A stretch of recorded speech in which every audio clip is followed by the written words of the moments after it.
On the afternoon of February 6, 1958, a passenger plane sat on a slush-covered runway in Munich, West Germany, attempting its third takeoff in a row. On board were the players, staff, and traveling press of Manchester United, a team so young and so talented that English football had already given them an affectionate nickname, the Busby Babes. Within seconds, that plane would crash. 23 people on board would not survive, including 8 of the most promising young footballers English football had ever produced. This is the story of the Munich Air Disaster. Not just the crash itself, but the team that was lost, the manager who nearly died alongside them, and the extraordinary, almost unbelievable act of rebuilding that followed, culminating a decade later in one of the most emotional trophies ever won in the history of the sport. Before we get into what happened in Munich, it's worth understanding exactly what English football stood to lose that day. By the winter of 1957 and into 1958, Manchester United, under manager Matt Busby, had built one of the most exciting young teams Europe had ever seen. Busby had taken an unusual, almost radical approach for the era. Rather than relying primarily on established, experienced players, he built his squad around a core of remarkably young talent, many of them still in their late teens or early 20s, developed through the club's own youth system. The press and public affectionately nicknamed them the Busby Babes, and by early 1958, they weren't just promising. They were genuinely one of the best teams in England, and arguably one of the best in all of Europe. This is the story of what happened to that team, on a single winter afternoon, on a runway in Munich. To understand the full weight of what was lost at Munich, you have to understand what Matt Busby had actually built. Busby became Manchester United's manager in 1945, taking charge of a club that, in the aftermath of the Second World War, was in genuinely difficult shape. Its stadium, Old Trafford, had been damaged by wartime bombing, and the club itself was working with limited resources compared to some of its rivals. Busby's response was to invest heavily and patiently in youth development, building what would become one of the most respected academy systems in English football. Rather than buying his way to success by purchasing already established stars from rival clubs, Busby developed his own talent from within, gradually assembling a core of homegrown players who had come through Manchester United's ranks together, often knowing each other since their early teenage years. By the mid-1950s, this approach was paying off spectacularly. United won the English First Division title in 1956 and again in 1957, with a squad that was, on average, remarkably young for the level of success they were achieving. And crucially, Busby made a decision that, at the time, put him at odds with English football's own domestic establishment. He insisted on entering Manchester United into the newly created European Cup, despite resistance from England's Football League, which had discouraged English clubs from participating in the fledgling continental competition just a year earlier. Busby's insistence on competing in Europe wasn't just stubbornness. He genuinely believed his young team was capable of testing itself against the very best clubs the continent had to offer, and that doing so would only make them better. In their first European Cup campaign in 1956-57, Manchester United reached the semi-finals, an extraordinary achievement for any English club at that stage of the competition's short history, eventually losing to the legendary Real Madrid side that would go on to dominate the tournament's first several years. The following season, 1957-58, United returned to the European Cup with genuine ambitions of going even further.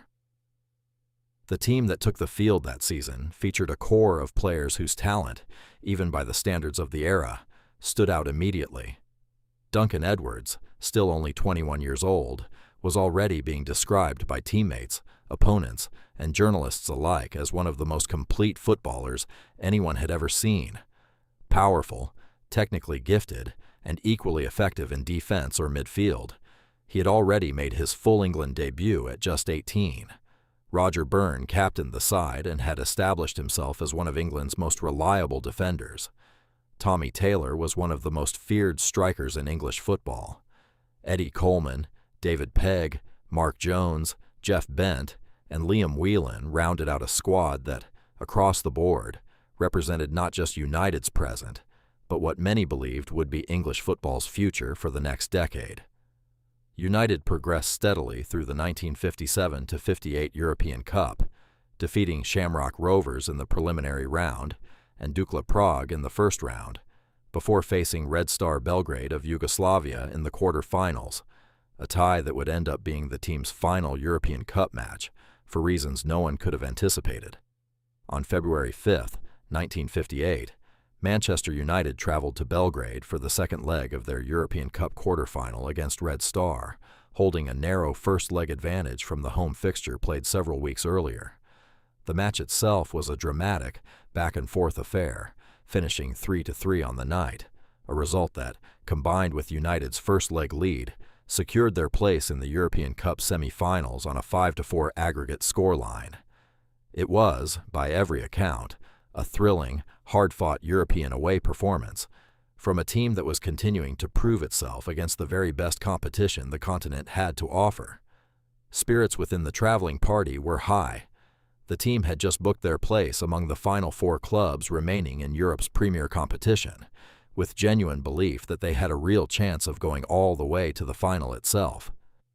The following morning, February 6, 1958, the Manchester United traveling party, players, coaching staff, club officials, and a group of journalists who regularly covered the team, boarded British European Airways Flight 609, chartered specifically for the return journey home. Because the aircraft, an airspeed ambassador nicknamed the Elizabethan, didn't have the range to fly directly from Belgrade to Manchester, the flight was scheduled to make a refueling stop along the way, in Munich, West Germany. The plane landed in Munich as scheduled and refueled without apparent incident. But when the crew attempted to take off again to continue the journey home, conditions on the runway had deteriorated.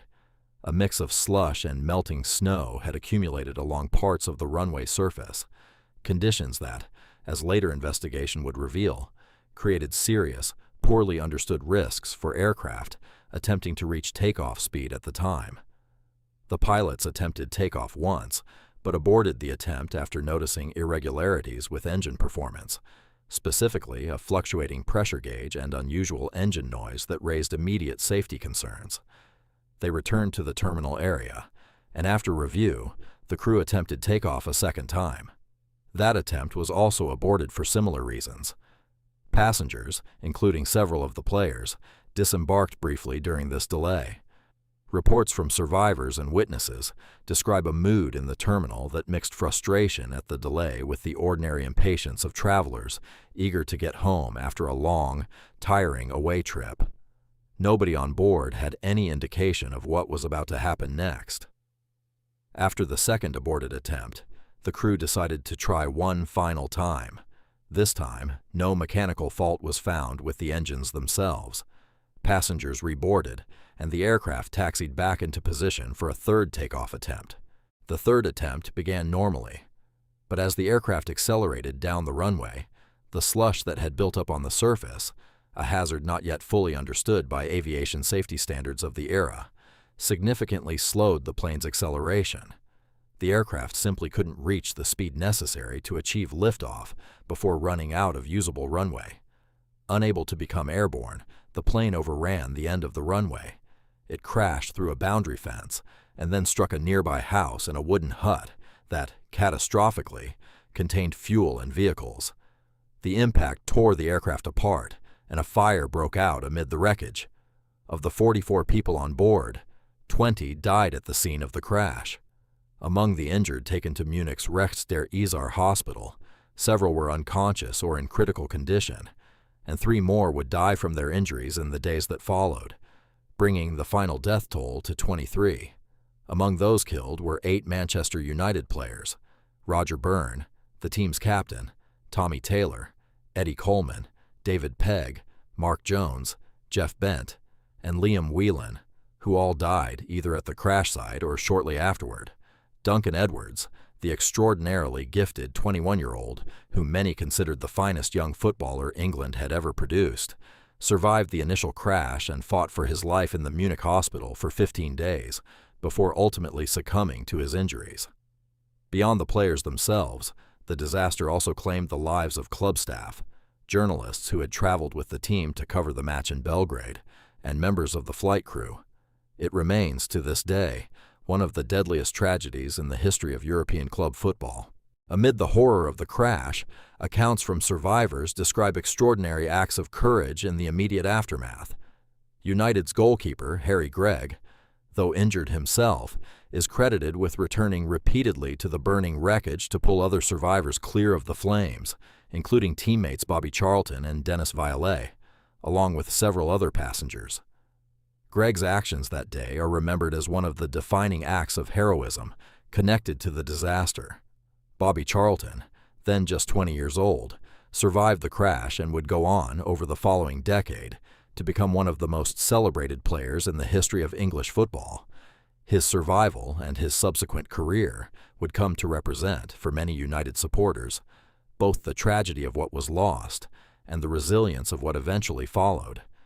Manager Matt Busby himself was pulled from the wreckage with severe, life-threatening injuries. His condition was so critical in the immediate aftermath that, according to accounts from the period, last rites were administered to him at one point, while doctors fought to save his life. Busby spent months recovering in the hospital, and for a period, it was genuinely uncertain whether he would survive his injuries at all, let alone return to football. The news of the disaster reached England within hours, and the shock and grief that followed extended far beyond Manchester United's own supporters. This was not simply the loss of a successful sports team. It was widely understood, even at the time, as the loss of what many believed would become one of the greatest teams English football would ever produce, players who were still, in most cases, only beginning what should have been long, decorated careers. Newspapers across Britain covered the tragedy on their front pages, a rare instance of a sporting event dominating national news coverage in the way normally reserved for major political or historical events. The scale of public mourning reflected just how deeply the Busby Babes had captured the imagination of English football fans, well beyond Manchester United's own traditional fan base. For the club itself, the immediate, practical question was almost unthinkable. How could Manchester United possibly continue playing top-level football, having lost so much of its playing squad, its captain, and very nearly its manager, all within a matter of seconds on a runway in Germany? Remarkably, Manchester United's first team fixture, scheduled just 13 days after the crash, went ahead as planned, an FA Cup match against Sheffield Wednesday. With so much of the first-team squad lost or injured, the club had to assemble a team from rapidly youth players, reserve squad members, and emergency signings brought in specifically to allow the club to fulfill its fixture obligations. Jimmy Murphy, Busby's assistant manager, who had not traveled to Belgrade for the match against Red Star due to other coaching commitments, found himself thrust into the role of caretaker manager during Busby's long hospital recovery. Tasked with the almost impossible job of rebuilding a first-team squad from almost nothing in the middle of an ongoing competitive season, while the entire club and its supporters were still in the depths of collective grief. Remarkably, this hastily assembled Manchester United side went on an emotional run through that season's FA Cup competition, reaching the final itself, played at Wembley Stadium in May 1958, just 3 months after the disaster. United ultimately lost that final to Bolton Wanderers, but the run itself, achieved in the immediate, emotional aftermath of Munich, became one of the most poignant stories in English football history, a symbol of resilience that resonated across the entire sport, not just among United's own supporters. Matt Busby's recovery from his injuries took months, and for a period, there was genuine uncertainty about whether he would ever return to football management at all. But Busby did recover, physically and eventually, to whatever extent was possible, emotionally as well, and he returned to take charge of Manchester United again for the start of the 1958-59 season. Rebuilding the club after Munich was an undertaking that would occupy the following decade of Busby's career. He faced the extraordinarily difficult task of assembling an entirely new generation of players, while carrying the personal weight of having survived a disaster that had killed so many of the players he had personally developed, mentored, and, in many cases, known since they were teenagers. Over the following years, Busby gradually built what would become known as a second generation of Busby Babes, bringing through new young talent, while also making significant signings, including two players who would go on to become legends of the club and the sport itself, George Best and Dennis Law. For a decade after Munich, Manchester United worked to rebuild not just a competitive team, but genuine title-contending, European-caliber success. It was a gradual process, built on patience and Busby's continued faith in developing young talent, combined now with a more experienced core of survivors and new signings working together. By the mid-1960s, United were once again competing at the very top of English football, winning the First Division title in 1965 and 1967, and once again qualifying for the European Cup, the very competition that had led directly to the disaster nearly a decade earlier. The symbolism of United's eventual return to genuine European contention was not lost on anyone connected to the club. For Busby personally, and for the surviving players who had been part of the original Busby Babes squad, returning to the European Cup carried a weight that went far beyond ordinary competitive ambition. In 1968, exactly a decade after the disaster in Munich, Manchester United reached the European Cup final, facing Portuguese club Benfica at Wembley Stadium. Remarkably, two survivors of the Munich crash, Bobby Charlton and Bill Foulkes, were part of the starting lineup that night, 10 years after they had both survived the disaster that killed so many of their teammates. The match itself was a tense, closely fought contest, finishing 1-1 after 90 minutes and going into extra time. In extra time, Manchester United produced a dominant performance, ultimately winning 4-1, with Bobby Charlton scoring twice in the victory. Manchester United became the first English club to win the European Cup. For Matt Busby, watching from the touchline as the team he had rebuilt from almost nothing finally achieved what the original Busby Babes had been denied a decade earlier, the victory carried a depth of emotional significance that few sporting achievements in history have matched. It wasn't simply a trophy. It was, in a very real sense, the completion of a journey that had begun on a runway in Munich a decade earlier. A journey defined not just by footballing ambition, but by grief, recovery, and an extraordinary act of institutional and personal resilience. The Munich Air Disaster remains to this day one of the defining tragedies in the history of English and European football, and its legacy at Manchester United specifically has never faded. The club has maintained permanent memorials to the victims at Old Trafford, including a dedicated memorial plaque unveiled in 1960, listing the names of everyone who lost their lives in the disaster. Every year, on the anniversary of the crash, Manchester United continues to hold commemorative events honoring the memory of the players, staff, and journalists who died. The disaster remains a central, permanent part of the club's identity and history, referenced and remembered by supporters, players, and the wider football community well beyond Manchester United's own fan base, even now, well over 60 years later. Beyond its emotional legacy, the disaster also had a lasting impact on aviation safety more broadly. The subsequent investigation into the crash's causes contributed meaningfully to improved understanding of how slush and similar runway conditions affect aircraft takeoff performance, research and regulatory changes that have since shaped aviation safety standards well beyond football or sports travel specifically.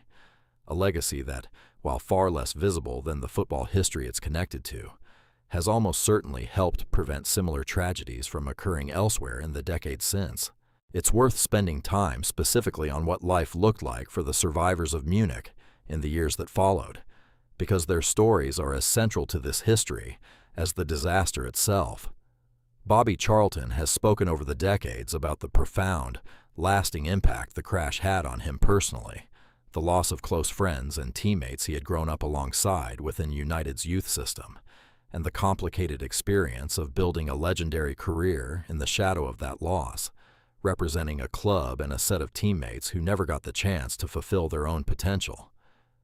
Bill Folks, the other survivor who started alongside Charlton in the 1968 European Cup final, similarly carried the experience of Munich throughout the remainder of his playing career. For both men, continuing to play for Manchester United wasn't simply a career choice. It became, in a very real sense, a way of carrying forward the memory of teammates who couldn't continue themselves. Harry Gregg's story carries its own particular weight. Despite being hailed publicly as a hero for his actions at the crash site, Gregg reportedly struggled privately with the experience for years afterward, a reminder that even acts of extraordinary courage amid tragedy leave lasting marks on the people who live through them. It's a detail that adds important nuance to a story that can sometimes, in retelling, focus primarily on football triumph without fully acknowledging the genuine human cost carried by those who survived. While Matt Busby's recovery and eventual return rightfully receives enormous attention in most retellings of this story, the role played by his assistant, Jimmy Murphy, deserves its own dedicated recognition.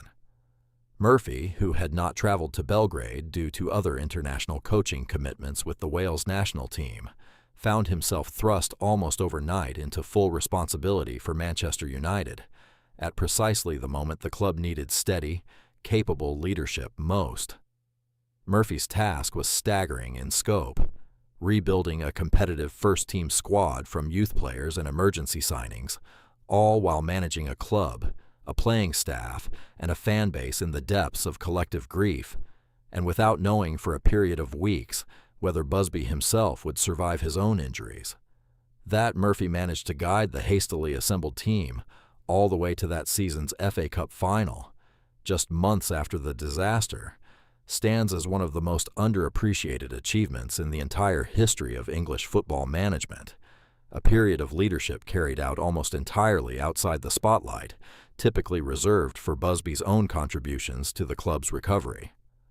While the 8 Manchester United players who died are, understandably, the most widely remembered victims of the disaster, it's important to recognize the full scope of who was lost that day in Munich. Club staff, traveling journalists who covered United regularly, and members of the flight crew were also among the 23 who died. Individuals whose loss is sometimes given less prominence in popular retellings, but whose deaths represented an equally significant loss to their own families and communities. The journalists who died, in particular, represented a group of writers who had covered Manchester United's rise closely, some of them having built genuine personal relationships with the young players they wrote about week after week. Their loss, alongside the players themselves, meant that some of the most detailed, first-hand chronicling of the Busby Babes' rise was permanently silenced alongside the team it had been documenting, an aspect of the tragedy that football history sometimes overlooks in favor of focusing primarily on the players. Here are a few details from this story that even dedicated football history fans often don't know.